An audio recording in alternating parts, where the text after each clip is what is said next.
Pero ahora vamos a ir a un momento histórico que todos recordamos los argentinos, cuando lo nombraban a Bergoglio papa, ¿sí?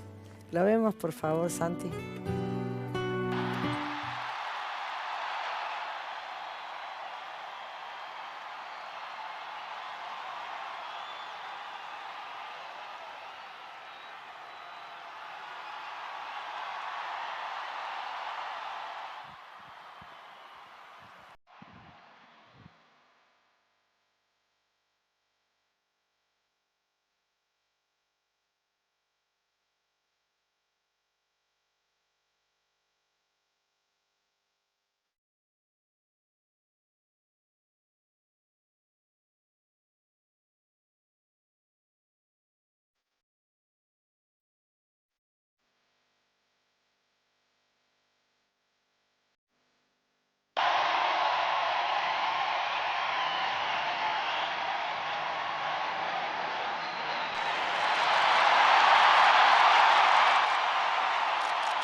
Chicos, ¿ustedes se imaginan ese momento? Lo que debe haber sentido Bergoglio y lo que debe sentir ahora cualquier papa que asuma, porque realmente, más allá del lugar político predominante, más allá de la iglesia, pero es el papa del mundo. O sea, creo que se encuentra con un montón de guerras y con un mundo tan espantoso, que tenés que tener una fe tan arraigada y tan fuerte para decir, Dios mío, ilumíname para poder guiar a todas estas almas, porque realmente ser papa, yo te lo regalo, no sé sinceramente la impotencia que debés sentir por momentos, ¿no? Porque ustedes, acuérdense la frustración cuando no pudo hacer nada por la unión de Ucrania con Rusia. Entonces, lo que pasa es que yo creo que más que nada para una persona así en ese momento lo que hay es mucha responsabilidad. Claro. O sea, digo, fuera de broma, recordemos que hubo dos momentos en donde Bergoglio pudo haber sido papa. La primera vez no terminó siendo el electo, la segunda vez sí, y esa vez nadie lo esperaba. Digamos, cuando a él lo nombran papa, fue realmente una sorpresa. Para todos. A mí me parece que con su personalidad, y me quedo con lo que dijo Fabián hace un rato respecto a esta sensación de que quizás era un poco egoísta para él venir a la Argentina, ¿no? En función de su rol mundial, no dejaba de ser algo que él ambicionaba, algo que él tenía ganas de hacer porque no había vuelto más. Sí. Se fue con una valijita para pasar los días del... ¿Alguno de ustedes sabe, vos sabés, alguien sabe si él sigue teniendo familia acá? Sí, claro, tiene familia acá. Sí, Sí, el sobrino que siempre hablaba, ¿te acordás? Sí, por eso. También. Tiene familia acá que supongo que por supuesto viajarán allá para el funeral. Bueno, que alguien sí les va. Sí, claro, por supuesto. De alguna u otra manera acercar Digo, un más allá pasaje que vos le para... entregás tu vida a Dios y tu familia, como decía alguien hoy Claro. acá, pasa a ser otra, obviamente que su Hay familia... que decir, para mí, por lo menos esta es mi misión. Sí. Yo soy creyente, mi misión, mi visión. Mira, casi que... Mira, casi me desmayo. No, mi visión, yo soy muy creyente, o sea, creo en Dios. La iglesia, por supuesto, me gusta ir a la iglesia cuando no hay nadie. No es que soy gran creyente, digo, nunca, no, para mí no te puedes ir a confesar. No vas a misa todos los domingos. No, ni me confieso con un cura que después me va a castigar, o sea, rezando. Nunca entendí cómo, porque para curarte te mandan de castigo 38 Ave María. No importa, es una brutalidad. No son todos así, cambió mucho la iglesia. No, cuando vos te vas a confesar, después tenés que rezar no sé cuántas cosas. No, pero cambió hace mucho que te vas a confesar. Lo que quiero decir es que, digo, más allá de eso, a mí me parece que el Papa Francisco salvó un poco la iglesia, porque realmente al existir un cambio del relato y ser más moderno, más realista. La humanizó totalmente. Más realista, no solo con las minorías, sino con las que no son minorías, pero que ya no pensamos con una antigüedad total. fue la única manera de salvar a la iglesia y al catolicismo, porque si no, chicos, se quedaba sin fieles. Y Pero por supuesto. la verdad Y acercó a los jóvenes. Y acercó un montón de jóvenes, un montón de jóvenes. Bueno, vos fíjate que el Totalmente. catolicismo es una de las pocas religiones, a diferencia de los evangelistas, bueno, también junto con los judíos, que no buscan nuevos fieles. O sea, Claro. o sea, vos tenés un montón de religiones que, digamos, contagian porque te van buscando Sí. buscando evangelizar. La Iglesia Católica dejó de evangelizar hace muchísimo tiempo y lamentablemente el último recuerdo que tenemos es cuando llegó a América, ¿no? Con todo lo que implicó la evangelización en esa época. Pero yo creo que el que salió a evangelizar, al contrario.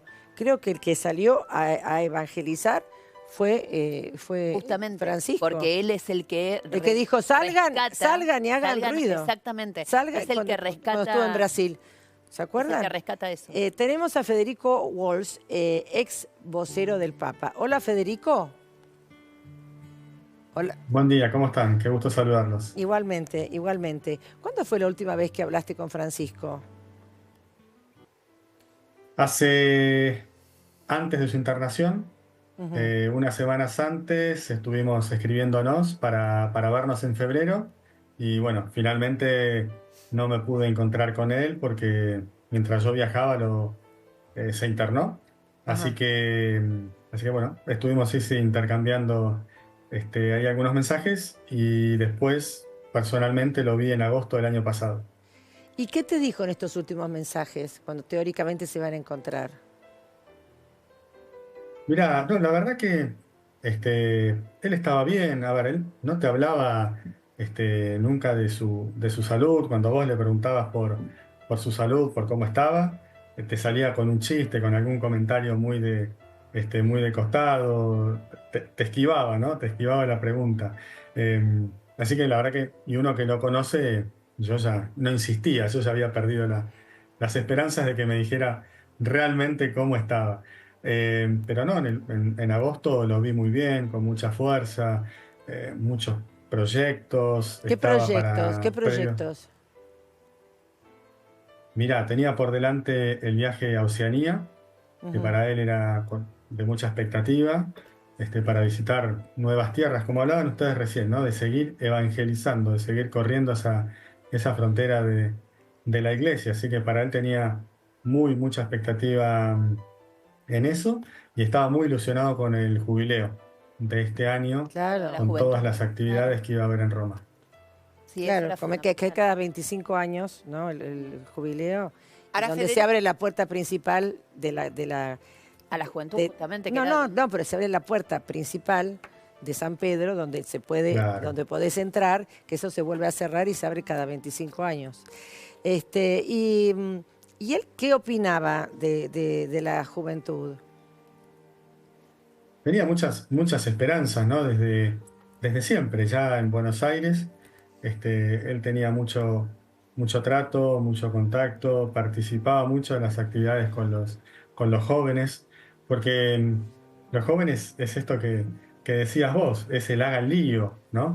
Uno cuando sos adolescente y joven, tenés muchos ideales, te llevas el mundo por delante, no hay trabas, viste que después uno ya te vas poniendo más canoso y esto Sí, no sé, te parece, vemos, no sé, ¿no? Los jóvenes para él eran toda esa fuerza de ir hacia adelante, de renovación, mm.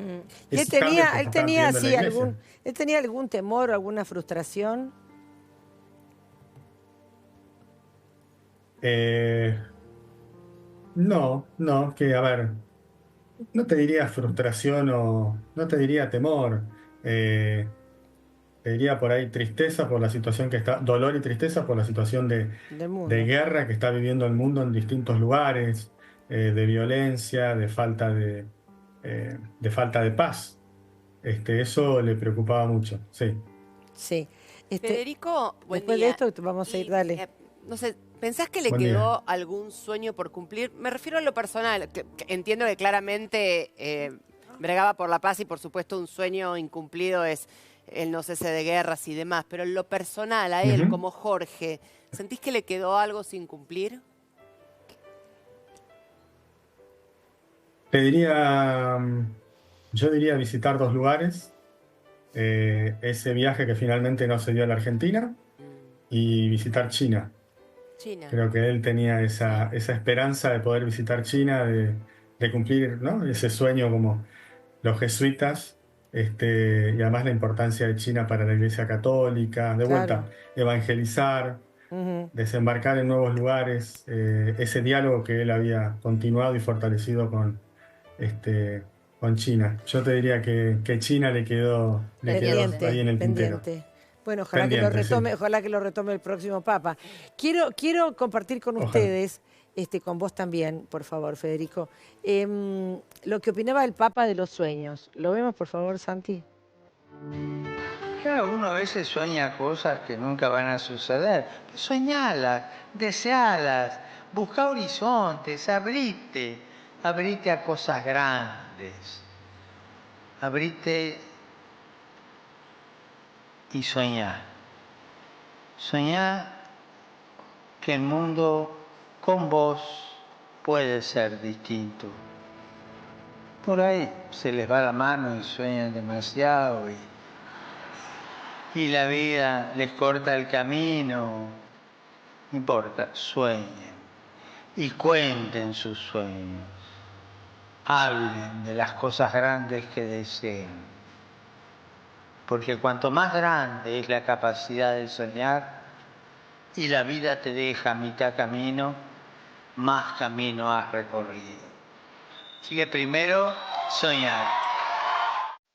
La importancia, ¿no? De soñar y de plasmar los sueños, de pensar, como les decía a mí yo a mis chicos, piensen las cosas lindas, fuerte, fuerte, así se cumplen. Y es verdad, es verdad. El plasmar el sueño que vos tenés, el pensarlo plasmado, Exacto. es muy importante, el tema de la fe. Porque viste que cuando no soñás, cuando perdés esa capacidad de soñar, es como, no tenés proyectos, ¿no? Estás como muerto en vida, como se dice en la calle, ¿no? Y como dice el Papa, soñemos desde lo más chiquito a lo más grande, eh, pero mantener esos sueños que te mantienen vivo. Y yo creo que él fue un gran soñador, sin duda. Federico, pero tenés la Un gran soñador. sensación de que se fue cumpliendo como en estos sueños, en estos cambios. Nosotros desde que empezamos el programa hablábamos, ¿no? de la juventud, de la gente que se fue acercando, de esta fe que a su manera lo hizo distinto a lo que se venía haciendo. ¿Fue consciente?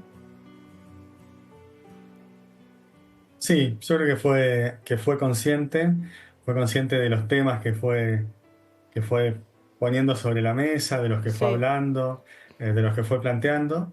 Fue consciente y también fue consciente de que no se iban a cumplir en su papado, ¿no? Que Claro. por supuesto tenían que ser sueños trascendentes, proyectos trascendentes, pero él lo quería así también, ¿eh? Patear la pelota, ese puntapié inicial, y después dejarnos a todos, porque el Sí. llamado de él es para todos, para cada uno de nosotros. Che, bueno, ahora avancemos, construyamos la paz, no sé, en nuestro metro cuadrado, no sé, no pierdas vos el sueño que tenés de esto y el otro.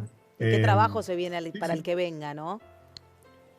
La vara quedó muy alta, la verdad Muy. que sí. Y sí, la Es verdad una que sí. gran, Vos sabés que estamos viendo, una gran responsabilidad. mientras vos hablás, Federico, estamos viendo las imágenes de Bergoglio en el subte, porque era una persona tan normal, tan querida, ¿no? tan cercano, ¿no? Con él y sus zapatitos, ¿no? Que fue con esos zapatitos viajó a Roma y Ujú. ese portafolio de cuero, ¿no? Que todos El conocíamos. detalle de los zapatos, ¿sabés qué fue, no? Que a los papas cuando van a asumir, Sí, sí, le ponen los zapatos blancos y él se negó. sí. Fue una de las Exacto. primeras cosas que se negó, a usar esos zapatos. ¿Vos sos el de la foto que está ahí al lado del Papa? ¿Al lado de Bergoglio en el subte? Es exacta, con 20 años menos y sin canas, pero sí, con mucho cariño, ese soy yo. O sea que vos, ¿cuánto hace que lo conoces al Papa? ¿Cómo lo conociste, Federico? Y yo empecé a trabajar con él a principios del 2007. Yo tenía 26 años. Bueno, y me llamaron para trabajar con él en la parte de prensa y así empecé ese camino. Y bueno, nos empezamos a conocer. Después, no solo fue una relación laboral, sino alguien muy cercano. Para mí es como un padre. ¿Y él ya en Siempre ese trato. entonces soñaba con ser papa en ese entonces, cuando vos lo conociste? No, no soñaba con ser papa, pero soñaba con una iglesia como la como la que vimos, ¿no? Cuando él asumió como papa. Por eso, esto era parte de eso, ¿no? Digo, viajar en el subte, conversar con la gente, tenía su tarjeta, en aquel momento era con el cartoncito, él sacaba el boleto, eh, digo, todo formaba parte, ¿no? De qué era lo que le pasaba a la gente, como hablaban ustedes al comienzo, ¿no? Esa era su forma de evangelizar, ¿no? Entonces, yo me acuerdo que ese día estábamos esperando el subte y hubo un periodista que lo reconoció. Entonces, enseguida se le acerca y le pregunta, Cardenal, Cardenal, le quiero hacer una pregunta. No, está bien, gracias. Y el periodista insiste y, y le pregunta por qué, si el cardenal de Los Ángeles viajaba, creo que era un cardenal de Los Ángeles, ¿no? En Estados Unidos, no viajaba en transporte público, creo que viajaba en helicóptero. ¿Por qué él viajaba en transporte público? ¿Por qué no usaba un auto, un vehículo? Y él le dijo, "Oh, porque en Los Ángeles no hay subte y acá además me encuentro con la gente, entonces me hace bien Claro. encontrarme con la gente". A él le gustaba mucho eso, ¿no? Encontrarse con la gente, escucharlos, Era verlos. genial, Y sí. fue después lo que vimos, ¿no? En el Vaticano, ¿se acuerdan que él se escapaba con el auto, fue a Sí, visitar al sí, óptico, era divino. a comprarse algunas cosas? Ujú. Sí, sí, ir a arreglarse los anteojos, ¿no? Sí, sí, sí, sí. Bueno, Exactamente. Federico, muchísimas gracias. Te mando un beso grande. Gracias, gracias. Qué lindos recuerdos. Sí.